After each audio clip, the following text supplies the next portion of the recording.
I am Soloman Acosta, and welcome back once again to Oil Painting for You. Today is going to be a very exciting day.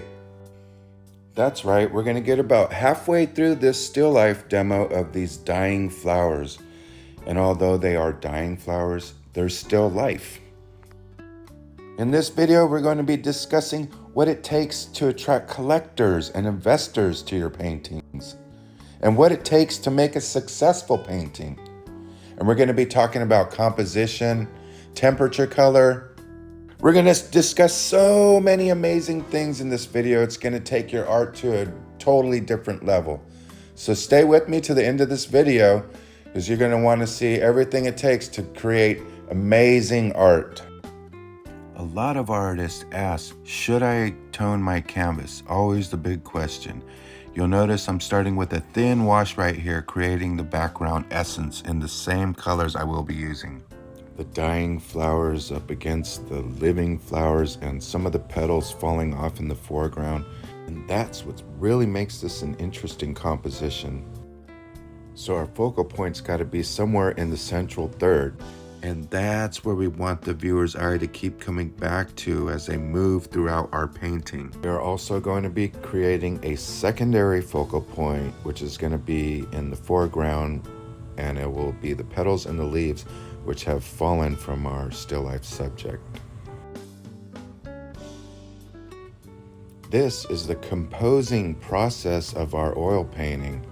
Notice the way I'm holding my brush. It's not like a pencil, like I'm writing a letter. It's kind of like the way the composer composes the orchestra. If we want to attract our painting to collectors and investors, a good composition and focal point is a must. You want to loosen up your paintings. This is a great way to get those nice gestural marks that we all want. We want to be able to come from our whole shoulder and make a huge line if we need to. And you can't do that when you're all tight. And be fearless. Use a huge brush for your job that you're working on. You don't need a tiny brush until you get into some detail, and then we can start holding it more like we're writing a letter. It does help to follow some academic guidelines, but the main thing about painting is for us to be having fun. If you notice in the beginning of the painting, I started with a very thin wash of the same colors of the essence of this background and the foreground table. And this is a very fun part of the process where you can be very loose and expressive with your paint. Some of these marks that we were doing in the initial underpainting will show up in the final product. This is what collectors and investors are going to be attracted to.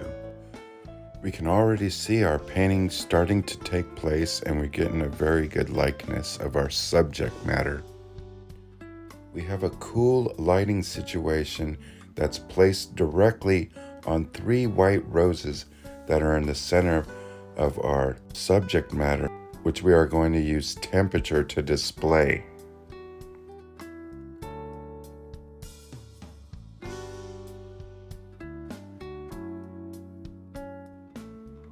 I want to discuss the palette we're using today. We're working from a limited palette. A limited palette means that we're using only the primary colors, which consist of red, blue, and yellow.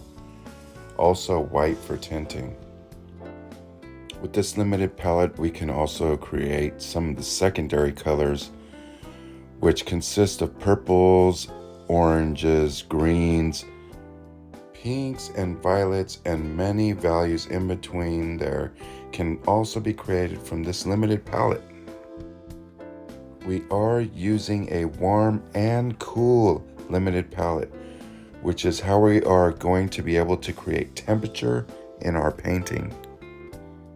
Many artists talk about this theory that value does all the work and color gets all the credit. But I'm going to tell you here today that temperature, that is the secret to painting. If there's any magic or secret to painting, it's temperature. Because with temperature, we can display the effect of light. The drama and romanticism that this is adding to our painting This is what collectors and investors are going to be attracted to. Some of the founders of this style were from the Hudson River School. The Hudson River School was a mid-19th century artist movement embodied by a group of landscape painters whose aesthetic vision was influenced by Romanticism. The painters typically depicted the Hudson River Valley and its surrounding areas, including Catskill, Adirondack, and White Mountains.